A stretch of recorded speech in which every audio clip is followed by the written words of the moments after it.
What up? Welcome back to another episode of the MLB Swing for the Fences show here on the Run Pure Sports YouTube channel, talking Monday's 7-game MLB slate. We got a few games starting earlier before the slate starts, but for the purposes of this show, we will be talking about the 7 games included on both the DraftKings and FanDuel main slates, and joined today on Monday by Mr. JT Hayes. JT, I feel like we've only got to do a couple shows together so far this year. I miss you, and I'm happy you're here joining me on this Monday afternoon. How you doing, man? I miss you too, DC. And we're supposed to be on Thursdays together too, but the Thursday slates have been like 3 games, and they started at noon, so I haven't been able to get on the show. But I'm keeping a close eye on the Thursday schedule to see what I could do to change that. And 7 games tonight, Monday. Interesting slate. We've got a Coors Field slate. So some obvious popular, at least one obvious popular team there. And then, we've been talking about it. People were talking about it in Discord today. The scourge of the injuries to starting pitchers leaves us with another slate with mostly underwhelming, unappetizing choices. So we've got to wade through that. But a lot of money to be made here on this slate. It's an interesting one for sure. And I'm actually going to be taking in a live baseball game this evening. I'm going to be watching at Truist Park, the Braves and Marlins. I've got tickets to tonight's game. So we'll get this slate wrapped up and get excited to actually see probably a lot of home runs tonight.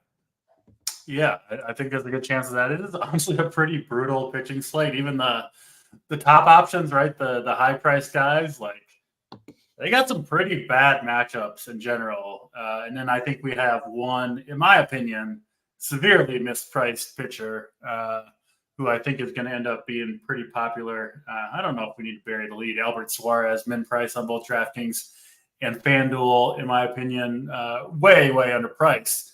Now, doesn't mean he's some lock, right? Like, it's freaking Albert Suarez. He's a career journeyman.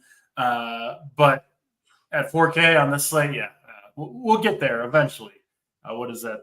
One of the later games, I think that we'll talk about, obviously, over in the West Coast there in LA. But we will, of course, go by the order of the start times, the order of the DraftKings games.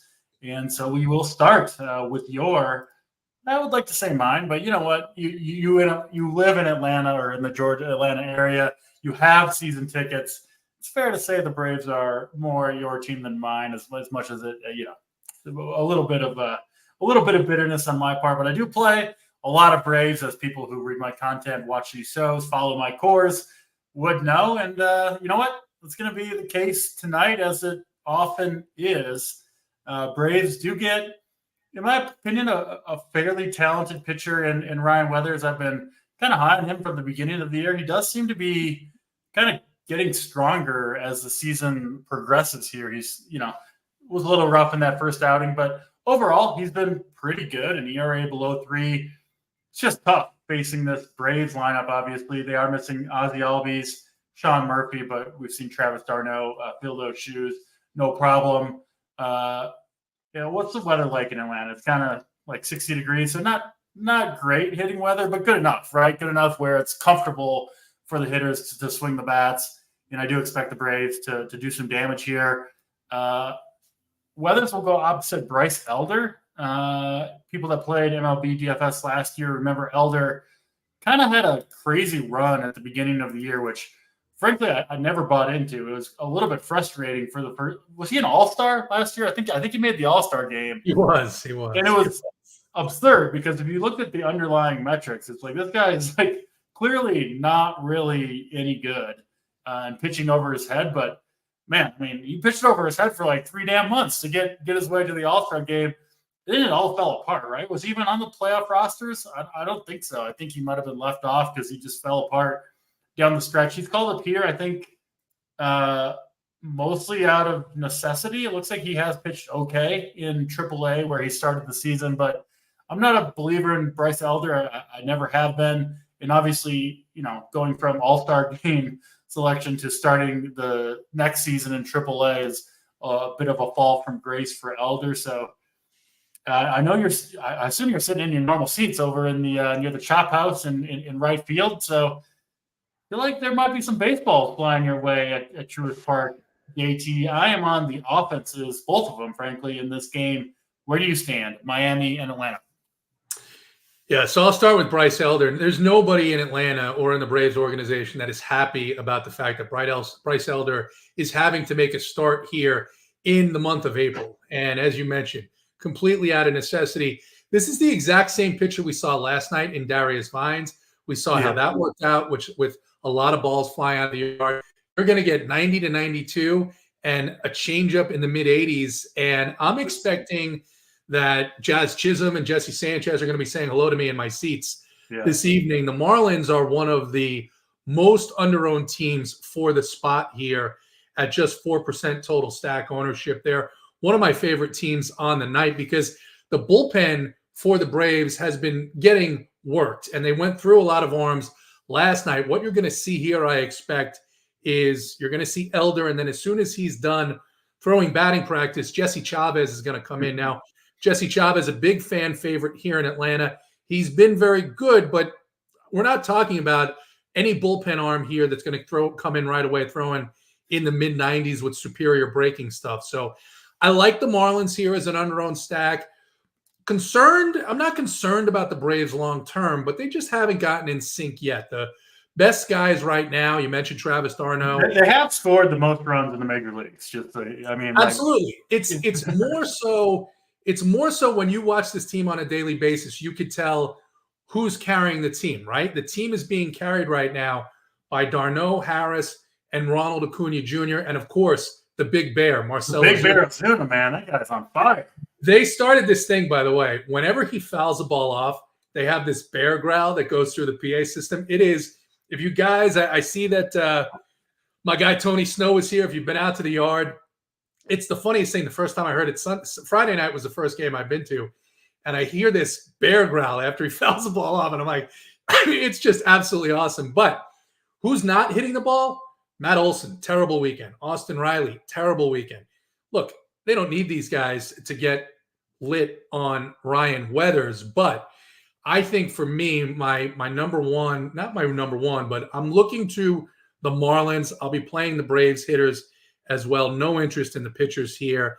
I think this has a chance, even though it is a little cool here in Atlanta, I think it has a chance to be one of the higher scoring games on the night, and looks like Miami's being a little bit overlooked. Yeah, agree with all that you said. Acuna's still stuck on the 1 home run for the season. I was kind of digging into him a little bit today. I think it's easy in baseball to just, kind of look at the long-term numbers and assume that the projections are going to be right. I try to go farther than that and dig in and kind of see if I can, or try to at least figure out what's going on with these players. I do think Acuna is starting to feel it again, I guess would be the way that I would put it. If you look at, he's barreling the ball up. Like when you look at those first few games, like I was still playing him. I've been playing him all season. I'm going to keep playing him all season. But like he was kind of legitimately struggling, right? It wasn't like quote unquote bad luck. He wasn't barreling the ball. He was striking out too much. Those things have turned around. And I do think he is on the precipice here of a big run. I think Acuna, listen, I'm not, breaking any news here, but I do think it's coming for Acuna and coming in a hurry. And I do like this matchup for Weathers, who does throw a lot of fastballs with, like, one of the reasons I like Weathers a little bit is because he has pretty good stuff. But where he lacks is control and command, both. And so, one, fairly likely to walk Acuna. Acuna been running wild. What's he up to? 10 steals on the year already, despite not hitting very well. Yeah. And two, Weathers leaves a lot of pitches, a lot of fastballs right in the middle of the zone, right? Because he falls behind 2-0, 3-0, 3-1. And then he's like, all right, well, I got a 97-mile-per-hour heater. I'm just going to try to chuck this thing over the heart of the plate. And that's where Acuna can really, really do his damage. He's timing up those fastballs better. I really like him. Of course, Ozuna.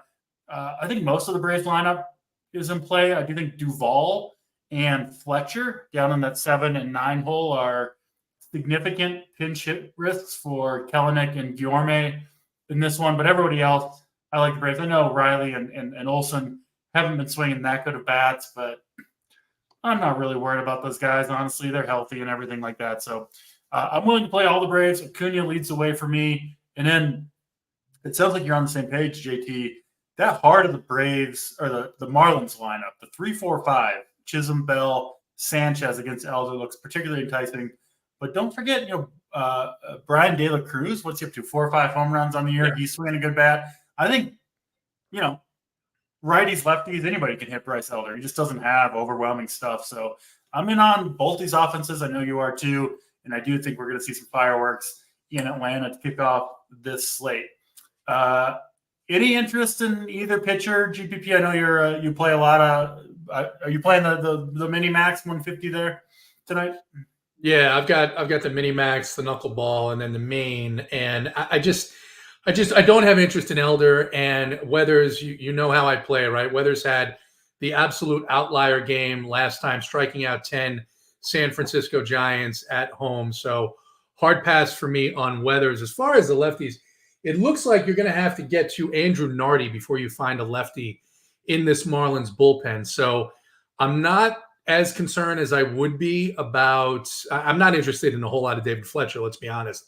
But I think for the rest of that lineup, Duvall, not all that concerned about it. And then you mentioned Acuna. The aggressiveness is there. Remember, he missed a little bit of time in spring training, a little bit of a hiccup with that knee, got it checked out, came back. So he missed a little bit of time, but I mean, watching him run around the bases is sort of like watching an adult run around a little league field, the way that he moves. So the aggressiveness is there. The hits are going to come. The good news for him is some of those balls that he's hitting off the end of the bat are actually falling in now. That's going to lead to some more confidence and I think some more big games for Ronald Acuna Jr. Yeah, good call on Duvall and Fletcher. But Marlins have 2 lefties in the pen. One is their closer, Tanner Scott, who's pitched in each of the last 2 games. I would say probably unavailable tonight, but at best he's going to pitch in the 9th inning or 10th inning. Yeah. And then the other one is Andrew Nardi, the only other lefty, and he's pitched 2 of the last 3 days, including yesterday. I would suspect he's available, but you won't see him until later in the game. They're not going to bring him in the 5th inning, I don't think. It's a good call because Duvall, I mean, he's 3,600. He's a home run threat, right? He's a pretty good play, I think, against Weathers and this bullpen. So good call there on the Marlins. We'll keep it moving to the next game on the slate. It is the Toronto Blue Jays, Kansas City Royals. I've been pretty high on the Royals this year. Not so much tonight. They get Yusei Kikuchi, who, I'll be honest, I don't think played him much this year. He has been lights out these last 3 starts, 2 of which were against the Yankees, shut down the Mariners as well. He looked just better, like across the board. Finished last year pretty strong too. I guess a bit of a hat tip to Kikuchi. What's the Shaq meme? I was not familiar with your game. I underestimated your game, you say, Kikuchi, and I do think he deserves some credit for what he's putting out there. I do think he's in play on this slate. Again, the Royals are not a team that I'm picking on really whatsoever, but I do think they're not quite as good against lefties. You get Pasquantino kind of neutralized left versus left, and then no MJ Melendez, who's been awesome for them. He's out of the lineup, given the lefty-lefty matchup. I know the top half of that Royals lineup still looks good, but it really falls off in a hurry. I mean, you get past Salvador Perez, and you're looking at Nelson Velasquez, Hunter Renfroe, Garrett Hampton, Michael Massey, Darren Blanco. So I do think Kikuchi could have success here. Brady Singer, I've been, I don't know if vocal is the right word, but after that first start against Minnesota, right, where he struck out 10, I was like digging into him. I'm like, I really don't see much that Singer has changed to be, a budding ace or whatever. Certainly, if you look at the results through 4 starts, I mean, you can't quibble with those whatsoever. A 1.5 ERA, a whip well below 1. He scored at least 13 fantasy points in all 4 of his starts. Now, 2 of them did come against the Chicago White Sox, which is about the biggest caveat you can have for, pitching against any team right now. Just a horrible team. We'll get to them later. So I don't know. Kikuchi 8,200 on a normal slate, JT.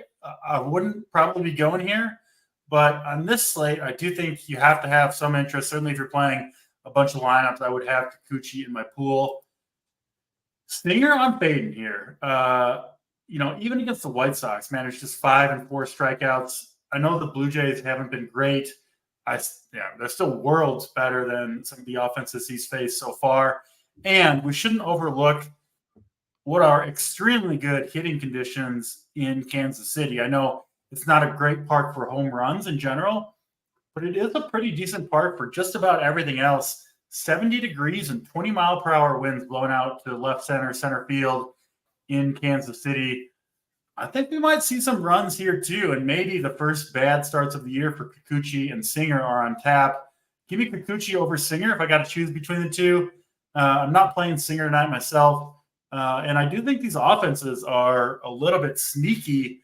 What about you, JT? What do you see? Toronto and KC? Well, I see Toronto gaining ownership, and I think it's a product, right? They had a nice weekend in San Diego. You see that Brady Singer has those home road splits. He's been, better at home technically. I'm going to leave Singer in my pool. I'm not going to have a ton, but I just think the Toronto offense, conditions aside, I think they're overowned a little bit on this slate.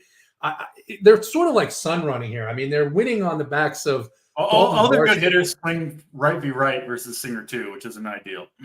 Yeah. So I mean, Dalton Varsho and Davis Schneider are hot, right? I mean, that's you're still talking about a team that runs out Isaiah Kiner Falefa and Kavan Biggio every single day. So Singer stays in my pool for that reason. I will be lower than the field. The field showing about 10% on these Jays. I'll be lower than the field on them in multi-entry, and I'll be probably even with the field with Kansas City. I, like you, think that Kikuchi is one of the better options on this slate. Would not be a spot that I would look to target if the pitching options were better, but I'll have more Kikuchi than I would. There's no question he's been great. With a guy like Kikuchi, though, the talent's always been there. The fastball velocity has always been there. The question is up in the head, right? Can he put these things together consistently? He has, more so this year than he has at any other point in his career. So you're always kind of thinking about, one of these, is this for real, or are the wheels going to fall off here? I don't know which one it is tonight, but for that reason, the Royals are going to stay in my pool. Yeah, Kikuchi coming in. Our friends over at SaberSim have him at 25% owned on this slate. That feels a little high to me, to be honest, against this Royals team. So I guess maybe I'm not giving Kikuchi the due that I claimed I was, because I'll probably be under the field again on Mr. Kikuchi. Looks like, people are kind of, see the same thing, I guess, that I do on Singer. Sabres got him at 3% ownership, which, I mean, I'll bet just based on the slate. The Jays going into Kansas City, all right, there's a wind blowing out, right? But you look at the bottom of this lineup and you say, can Brady Singer get 20? I mean, of course he can get blown up, right? We've seen that happen. But can he get 20 fantasy points? I think he's got a good chance to get 20 fantasy points in this matchup. So I'll go 10, 15% on Brady Singer here, given the options that we have.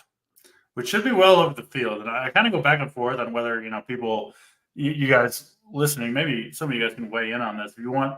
It's like, we don't love Singer, right? And we're just playing 10%, but it's more like if Singer was projected to be 20% owned, I would play 0. But if he's 3%, give me 10 to 15%, so we're over the field, right? And sometimes the ownership numbers can dictate that. It's not the hard line, hot take Stephen A. Smith stance, but that's how you got to play. Yeah. It's just, look at the pitchers who are going to be 3-4 times his ownership. Chris Paddock, Lance Lynn, Keaton Wynn. Yeah. I mean, give me some Brady Singer in that group. I mean, I don't even like Singer today. He's a good play if he's 3% owned. Yeah. Like, that's, if you're trying to win a GPP, that's just kind of the fact of the matter. And that's how you got to play it, though. The 150 mini max, I'm getting into it this year more than I ever have. And it's fun, right? Because it does make you really evaluate your stance on every player, on every pitcher. and kind of, you don't have to take a hard stance on every player, but yeah, you do have to at least consider, you know, every pitcher at their ownership. And Singer looks like he's going to be overowned or underowned rather. And yeah, I mean, yeah, it's just it is what it is. Let's get to Chicago White Sox, Minnesota Twins up next. We've got Chris Paddock on the hill. You just talked about him a little bit. He's going to be, looks like pretty highly owned. Seeing around 20% on Chris Paddock. Seems fair to me. His results so far have been really, really bad. Now, I did make this same speech when it came to Louis Varland, who sucked and then was promptly sent to AAA. But I'll make the exact same speech again because I do think it is relevant.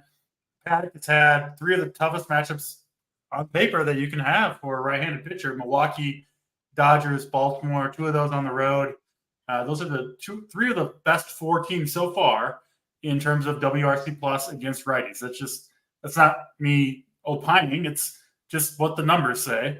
And, that was Paddock facing Milwaukee when they were at full strength. They still had Christian Yelich, all that stuff. So, again, he was the guy that I had some hope for coming into the season. The Twins in general have done pretty well developing starting pitching.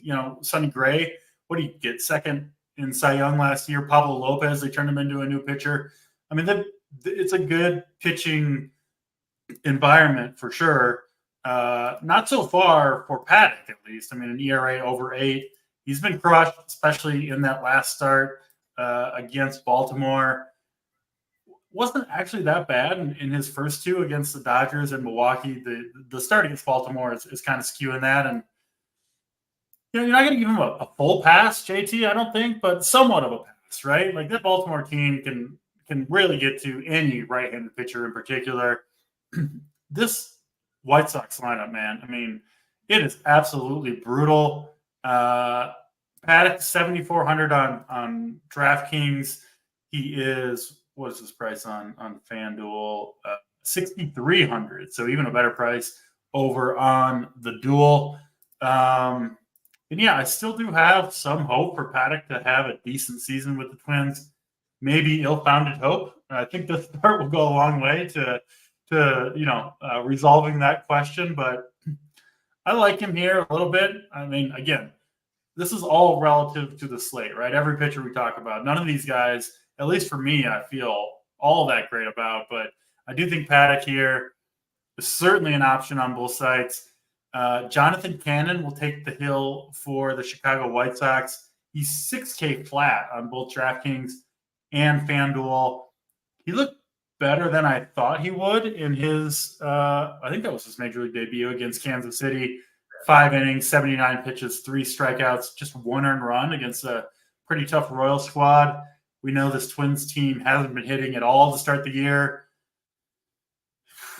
Kind of painful, but I think Paddock and Cannon both in play. I do think the Twins are in play as well. They've got, I think, the 3rd highest total on this slate behind the Padres and the Braves, total over 5. And the White Sox, if we're talking about bullpens, I believe they have 2. I'm pulling it up here. I believe they have 2 lefties in the pen who I think are both perhaps unavailable. Yeah, I'm looking it up. They have Tim Hill, who's pitched through the last 3 games, and Tanner Banks threw a bunch of pitches each of the last 2 games. So he's almost certainly unavailable. So probably just Tim Hill, who's a 1 inning at most type of guy. So I do think Kirilloff, Julian, Larnach, Kepler, 4 of the first 5 guys at the top of the Twins lineup are mostly safe from pinch hitting tonight.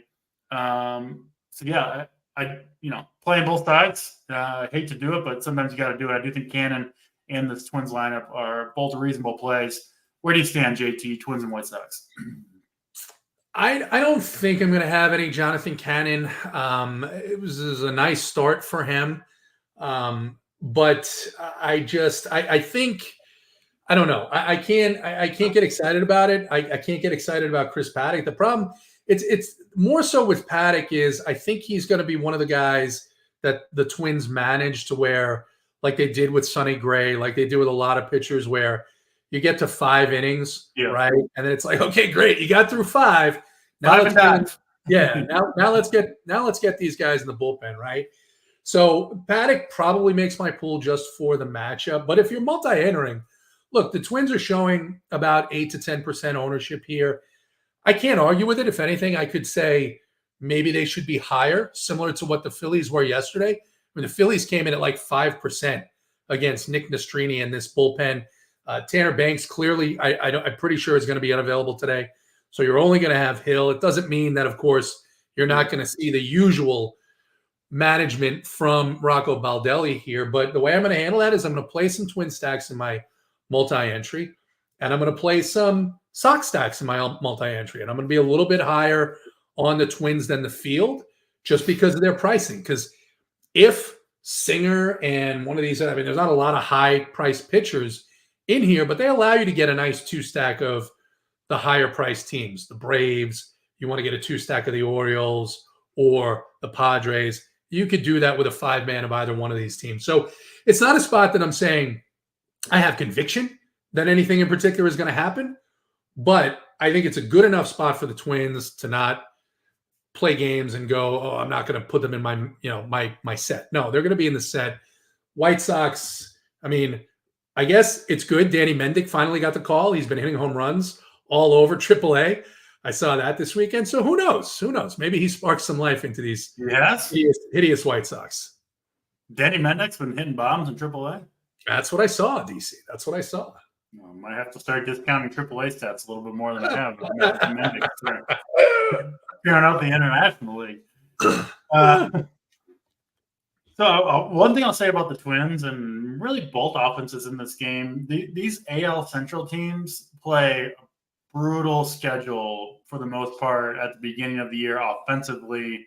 The White Sox, the Twins, the Tigers, the Royals, and I think I'm forgetting one team. They all play outdoors in the Midwest, and it's just freezing cold through all of April. Not the case today in Minnesota. 65, 70 degrees, winds blowing out. I mean, this is just, I don't have the numbers to back this up, but it's got to feel good for you play baseball. It's got to feel good for these guys to finally hit, and we don't have to wear long sleeves and you got 2 pretty questionable pitchers on the mound. Wouldn't be surprised if we saw, at least from the Twin side, I don't know. We'll see. Yeah.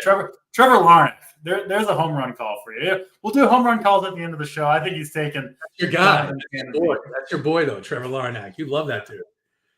No, they all suck. But you're right. Bad pitching, at least major league hitters. Who the hell knows what could happen? I think Chad is asleep as much time as we've spent on this game, though. Yeah, I put him to sleep all year, JT. We'll move to the next game on the slate.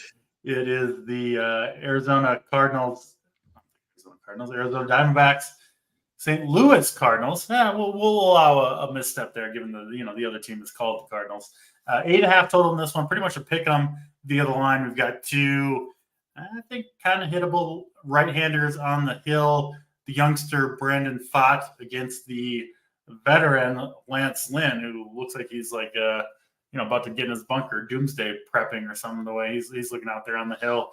And yeah, this is another one. Good hitting conditions in St. Louis. We got this all throughout the Midwest. We talked about the Royals game. It's true for the Twins game. It's true for the Cardinals game. Pretty rare to have better hitting conditions, warmer temperatures in these games than we do in Atlanta. So that's interesting. Both these pitchers right in that kind of 8K range. Pfaadt 8K, Lynn 8,400. I'm looking at the lefties on both of these teams, but it is one of those slates where, I mean, you can stack either of these teams, I think, against either of these pitchers. Give me Pfaadt over Lynn if I'm playing either of these pitchers, but I'm not particularly high on either of them, frankly, at their price points. Your thoughts here, JT? I'm going to be lower on this game, I think, for the most part, than the field. Maybe pitchers and hitters alike, but where do you stand, Diamondbacks, Cardinals? I like Arizona a little bit here. When you're looking at the bullpen, there's like nothing that concerns you coming in after Lance Lynn in this matchup. And Arizona's, I mean, look, they put up 17 runs in terrible weather in San Francisco on Saturday night. So it's not like that's going to be an impediment here. They've been hitting the ball pretty well. I like them a little bit. I have a little bit of interest in Brandon Pfaadt. I mean, I know that he had a rougher start against them last week. I think he'll make some adjustments here, and I think he could be another one of these under-owned guys. He's only showing 11%. I wouldn't be much higher than that, but I think he's shown, certainly this season, definitely last season in the postseason, that he's got the ability to shut a team down, and he's got just as good a chance in my mind as any of these other pitchers on this slate is putting up an outlier performance, which he hasn't really done so far this season. So lower overall on St. Louis. It's an interesting team, but it's a team that just hasn't gotten it together yet. And out of the gate, they're looking like maybe some of these contracts were pretty bad decisions. That can change in a hurry in baseball, but it's just been a tough go for them so far. Yeah. Individual bats, I think, like Brendan Donovan, I think is a really strong play. Lars Nootbaar, those lefties against Pfaadt. Pfaadt seems to have some pretty big splits. His best pitch seems to be that sweeper, which is like hardly even usable against left-handed hitters. So I do like those left-handed Cardinals bats. But I'm really trying hard, JT, not to play like almost any Arenado and Goldschmidt until I see something out of these guys. I'm not going to play them against Pfaadt. So I'm not going crazy with the Cardinals. I don't mind those lefty one-offs. And, yeah, I mean, the D-backs, listen, this is a good offense, right? They got some swag to them. They could do it against just about anybody. So I do like the Diamondbacks definitely more than I like the Cardinals. And then I'm with you. Pfaadt over Lynn for me. Lynn, we've seen former good pitchers oftentimes on their way out of the league, which I think Lynn kind of is. They're pitchers you want to target, right? Madison Bumgarner. I mean, there's just so many of them.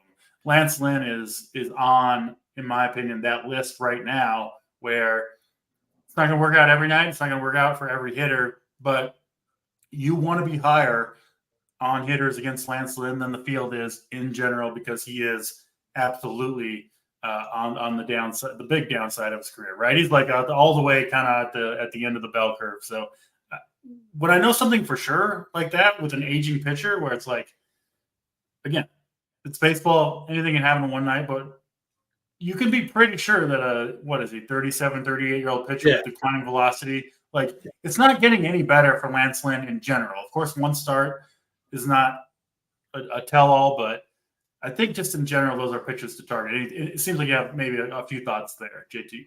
It becomes pretty noticeable when the pitcher stops putting in the work. And that just by everything you see with Lance Lynn, appearance, velocity, command. It doesn't look like he was doing a bunch of squats this offseason.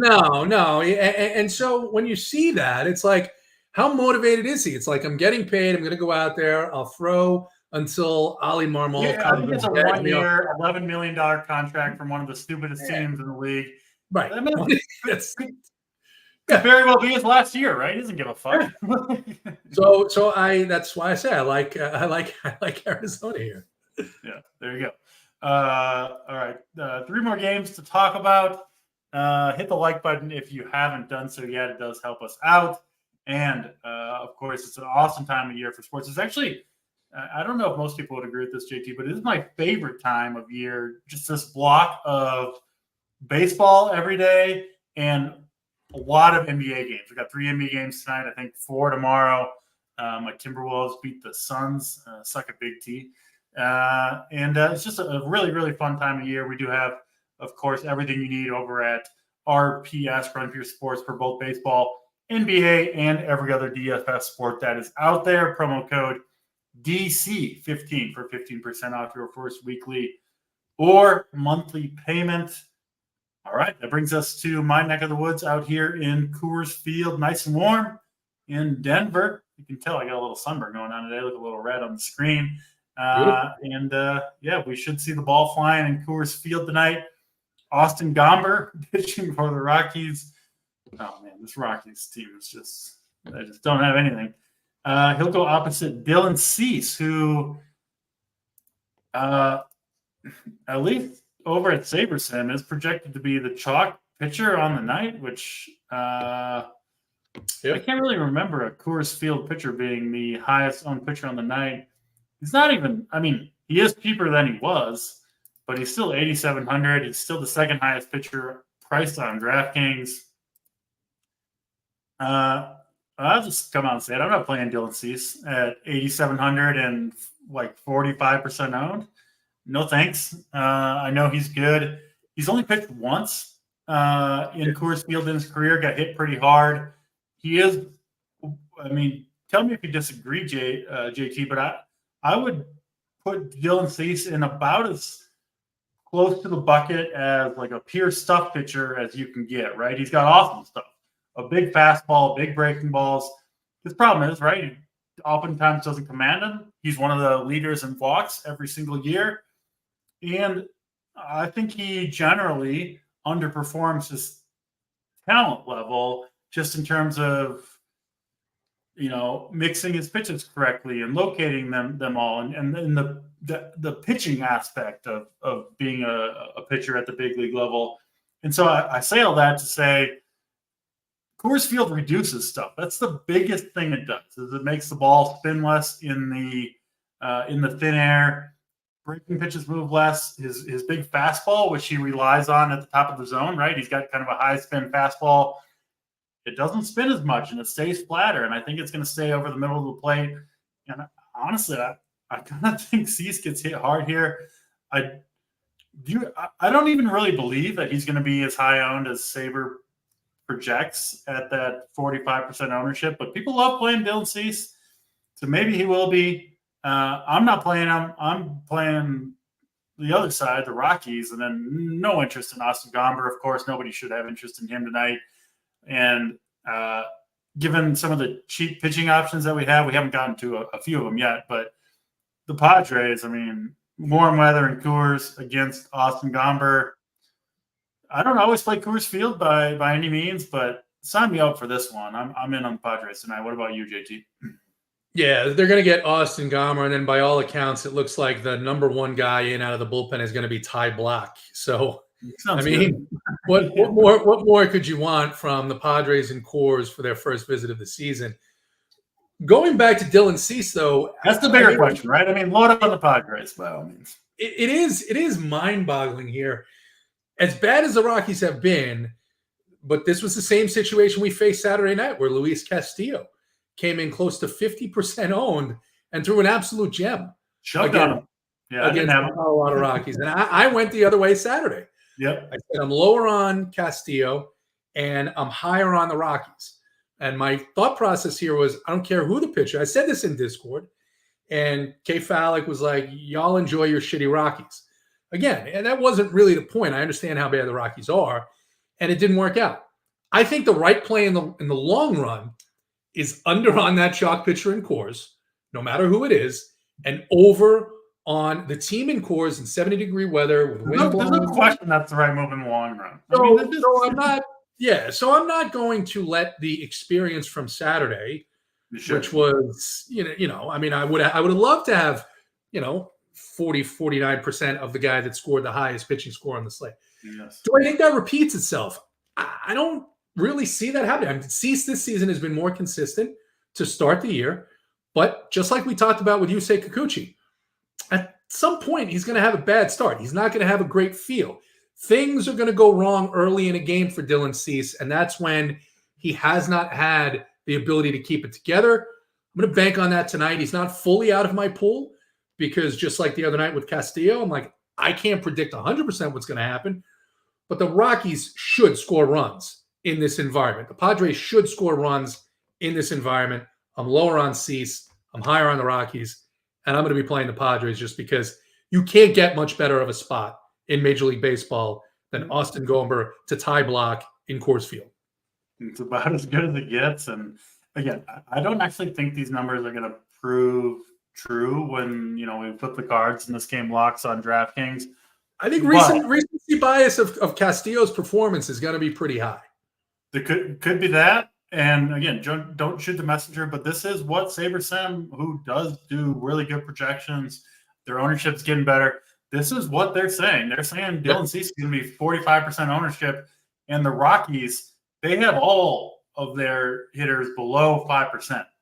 Yeah. I'll say this. I said it a couple times. I think Cease comes in, I don't know, closer to 40%, maybe even a little bit under that. But they're usually not off by that much. And, I mean, do you want Dylan Cease at 45%, or do you want the Rockies at 5%? To me, that's a pretty easy call, honestly, if you're trying to win a GPP. So that's where I'm at. Maybe Cease pulls the Castillo and shoves it on him. If he does, guess what? We'll be back tomorrow with more baseball, and you can live with the results if we lose one night. You're not betting hopefully you're not betting the mortgage on one Dylan Cease starting coach. I will have some Dylan Cease, but I'm not going to be at that 40 whatever percent range. So yeah, I'll have 0, and I'll live with the results, win or lose. All right, that's Coors Field. What do we have for Padres ownership? I haven't even looked. It's going to be about 15 to 20%. 25. Yeah. Probably a little bit more than that. Yeah. Maybe I'll play 50% Padres and hope that game goes off. 50. Oof. Maybe I'll head over to Coors Field tonight, JT, and cheer on these Padres. You can do that safely in Coors Field. There's no hardcore Rockies fans. I'm not sure that any exists whatsoever. I've never met one, and I'm not sure I ever will. All right, that's Padres and Rockies. We'll go to Baltimore and the LA Angels next. We've mentioned his name a few times throughout the show. It will be Albert Suarez pitching for the Baltimore Orioles, kind of a journeyman pitcher. I believe I put him in my Coors last time out against the Twins back on the 17th. He was very good for a 4K price tag, especially 18.4 DraftKings points. Made it through 5 2/3 innings, 75 pitches, so was very efficient. No walks, no earned runs, 4 strikeouts. And I don't know if you watched that game, JT, or looked at the data. I thought he looked pretty good, honestly. Was pitching well in the minor leagues. And the Orioles are a smart organization. They've got pitchers to choose from to some degree. Gave him the start, and he delivered. I don't think he should be 4K in this matchup. 5,500 on FanDuel, by the way, where I think he's in play as well. And I know Mike Trout is hitting, and Taylor Ward is hitting, and even Miguel Sano kind of turning it up. But this is still a lineup that I want to target in general in the LA Angels. We got the Braves, big expensive Braves on the slate. A lot of the Padres, no Machado, but Tatis is expensive. Ha-Dong Kim, Xander Bogaerts. I mean, you can certainly spend the salary if you want to. And to me, Albert Suarez, if you're playing 150, he's not a lock. But, man, I do think he is clearly, in my mind, the best point per dollar play pitcher-wise on the slate. Look opposite Reed Detmers, who has been really, really good to start the year. I like Detmers a little bit too. I think it's close between him and Kikuchi. Again, you don't love the matchup against the Orioles, but I will certainly take a left-handed starter against this team compared to a righty, right? Righties are just death, in my opinion, against the Orioles. You've got all those guys that swing from the left side at the top of the lineup. Gunnar, Adley, Santander, O'Hearn. They can roll 7, 8, 9 lefties if they want to.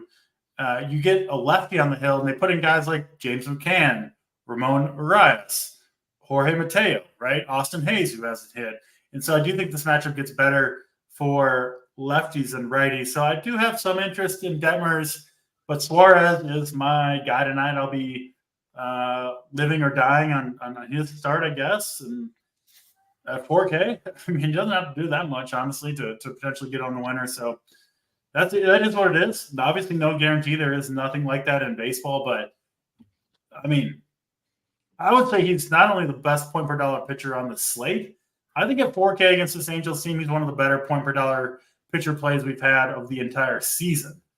Famous last words, I'm sure, when Suarez puts up -13, but he's my guy tonight. He'll be on almost all of my teams. Might just go ahead and lock him in on DraftKings. Where do you stand, JT? I'm guessing you might have a little more skepticism on Mr. Albert Suarez than I have. That's fine. We're talking about Stemmer, Suarez, Angels, and Orioles. Yeah, it's frustrating, right? Because, well, maybe if you believe in the pitcher, it's not frustrating. You're gleeful that they left him at 4K. For me, it's a little bit frustrating because any 4K pitcher, and we saw the Miami 4K pitcher on Saturday night do very well at almost no ownership in a game against the Cubs, right? So he's clearly underpriced. Are we going to see that same type of performance? You don't need that, right? Your point is you need to get 10 here, maybe even a little bit less than that. But here's the thing, JT. I'll let you go, but I honestly wouldn't be shocked at all if he was the highest scoring pitcher on the slate, just straight up. I'm not saying that's my prediction, but it wouldn't shock me on this slate. That's fair because we have a lower ceiling expectation for many of these pitchers on the slate. Certainly a lower projection coming in. Look, I'll definitely have some. I'm going to have some Angels too, just because usually these guys make their start. They have a good performance. There's a little bit of a letdown. Now the Angels, of course, I mean, this is not a team that is all that exciting to play. It's cooler weather in Southern California. But I am pretty high on Reed Detmers tonight. He was good last season. He's looked good to start the season. A little bit of a down start against the Rays. You mentioned that this Baltimore team gets a little bit more diluted. Didn't hurt them against Cole Reagans, which is a reason to keep them in the pool. However, I'm just betting more on a Reed Detmers bounce back here. So I like Detmers. I'll have some Suarez.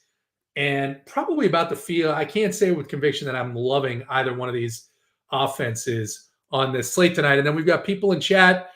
Beanair, I'm glad that you're here. Stephen Christen informs us that Machado is actually on paternity leave, so congrats to Manny Machado. And then people wanted our thoughts on the min price number 9 hitter for the Cardinals, and my thoughts are if he somehow falls in a lineup with a Cardinal stack, that's fine. He steals some bases, but definitely not going out of my way to play Michael Ciani tonight, DC. Are you looking for his name as you're making your lineups to fill things out? No, I won't be rerunning The Sims to get more Michael Ciani in there. Yeah. I'm good with a few Michael Ciani shares, I think, is enough for me. Right. Yeah, that makes sense on Angels and Orioles. Doing well, not speaking English, but I think I get the gist. Yeah, I have no problem just sending it on Albert Suarez, which I said I'm going to do. Again, I don't think this number will come through, but Sabre does have Suarez projected at 8% ownership. There's no way that's even close to correct, is it? What do you think? What's your number? What would you set the over-under on Suarez? I'm seeing 20, and I think that's probably right because that's about the amount that I was getting when I was running optos with just limiting the max exposure to pitchers. When I set it at 44, 46%, I'm getting 20% of him. He may be a little bit higher just because the hand builders are going to be chasing the big names and putting him in to those lineups. You're not hand building if you're doing a 150. Well, I got the bigger teams too that I do hand build. Oh, all right. Well, there you go. So he may be a little higher there.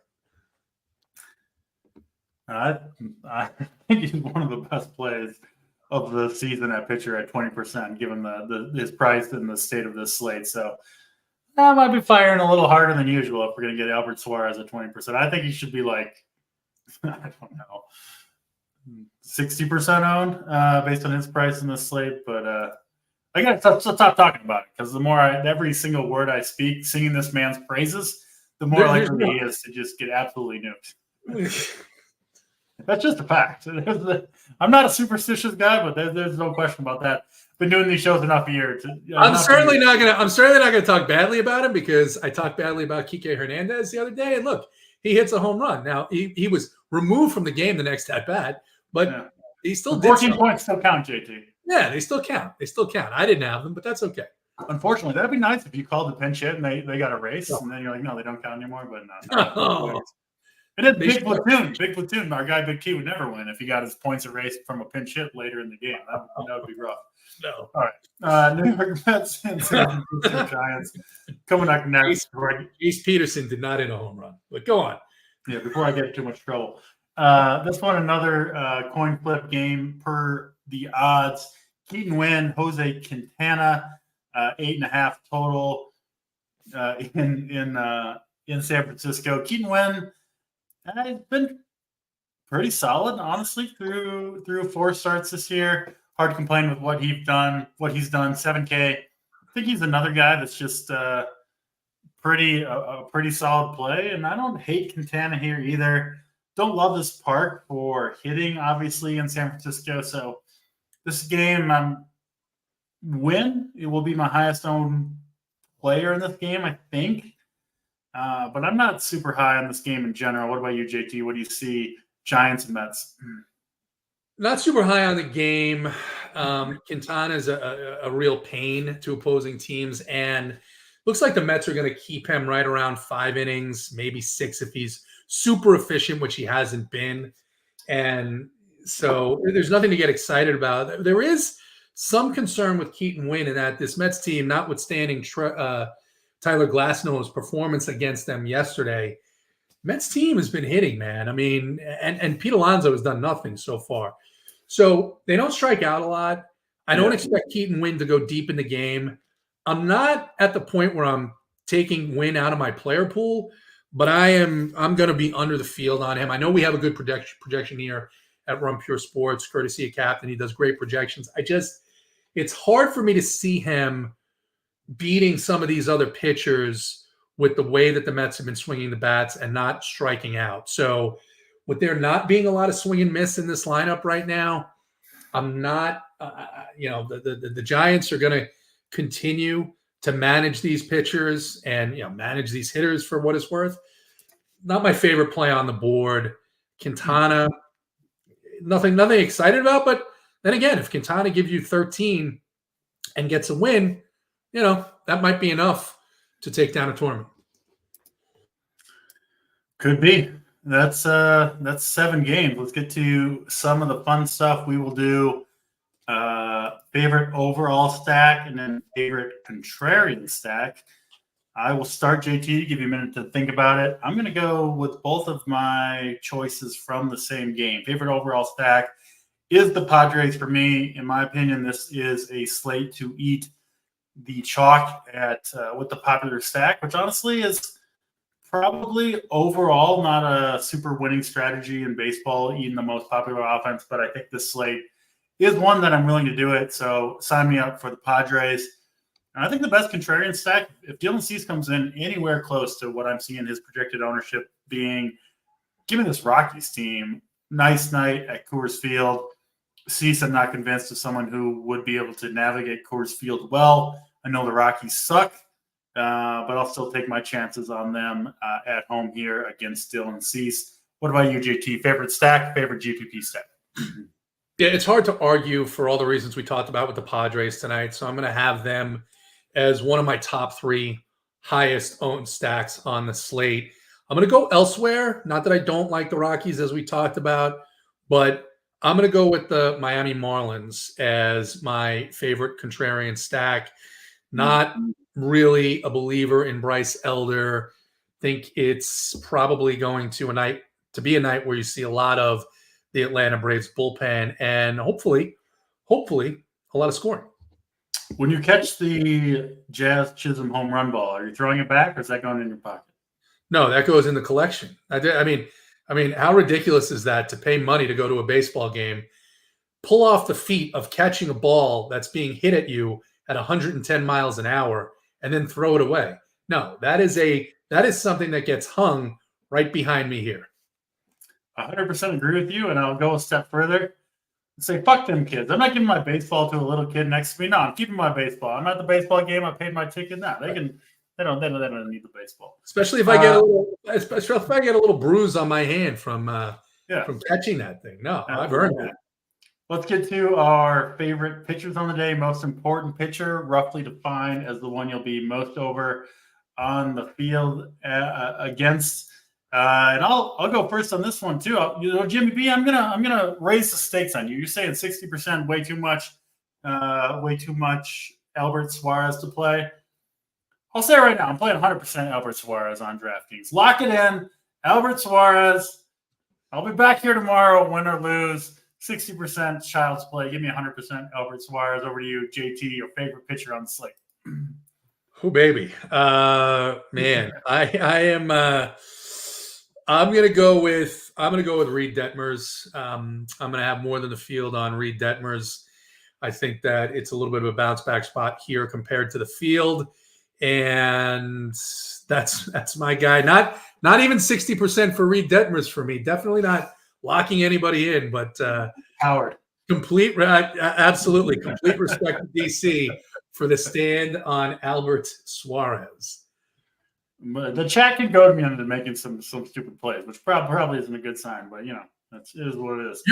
You reserve. Let's say this. You reserve the right to revisit the actual percentage, but for right now, you're locking him in. No, won't be revisited. Albert Suarez, full send. There you go. 100% Albert Suarez. I tried to give you a way out, but no. All right. No, don't need it.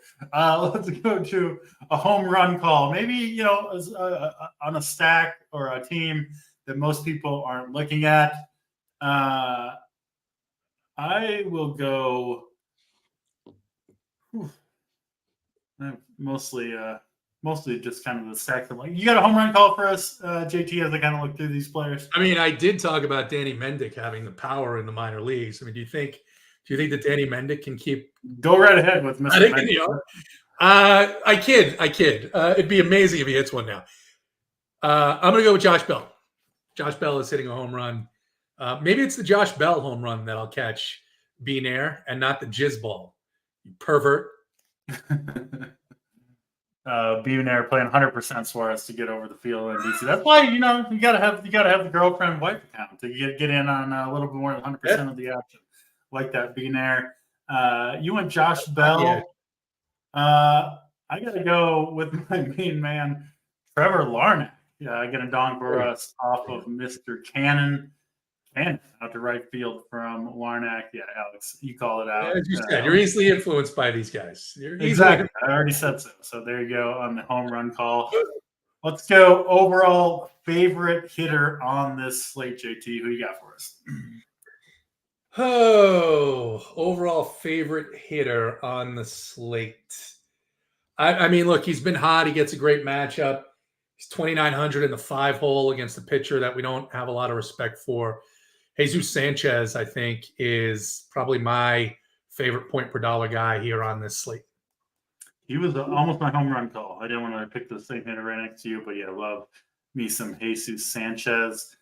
I will go against a pitcher I will have some exposure to and go with Mr. Gavin Sheets. Takes Chris Paddock deep, hitting him the cleanup hole for the Chicago White Sox. About the only White Sox guy with any semblance of anything from the bat side. That's why I do like Paddock. But I think Sheets does get to Paddock tonight with a home run and a decent game overall. All right, fun show today. We do appreciate all you guys watching. I'll be sweating. What's the meme? The guy with like the vein popping out and he's pouring sweat. That's going to be me when Albert Suarez takes the hill. But hey, it is what it is. I signed up for this. And I'm looking forward to it. Thanks to JT for joining me tonight. The show will return same time, same place tomorrow. Hit the like button on your way out if you haven't done so. Good luck to you all. Good luck to JT. Good luck to Albert Suarez. We're out of here.